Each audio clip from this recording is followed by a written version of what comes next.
అమ్మవారు అంటే అందరికీ ఇష్టమే. కొంతమంది అర్చించి అమ్మవారిని పసుపు కుంకుమలతో పూజిస్తారు. కొంతమంది లలితా సహస్రము, దుర్గా స్తోత్రములు అవి చదువుతూ అమ్మవారిని స్తుతిస్తారు. మరి కొంతమంది ధ్యానంలో అమ్మవారిని చింతన చేస్తారు.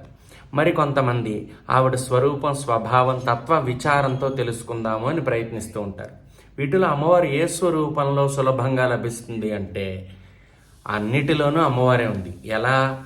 అర్చనకాలే రూపగత.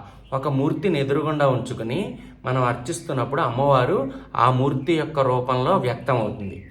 అలాగే సంస్తుతి కాలే శబ్దగత. నేను లలితా సహస్రము మొదలైన స్తోత్రాలు చదువుతున్నప్పుడు శబ్దంలో అమ్మవారి స్వరూపం వ్యక్తం అవుతుంది. అలాగే చింతనకాలే ప్రాణగత. నేను ధ్యానం చేస్తున్నప్పుడు ప్రాణస్వరూపంతో అమ్మవారు వ్యక్తం అవుతుంది. అలాగే తత్వ విచారే సర్వగత. అన్నిటా ఆవిడే ఉంది.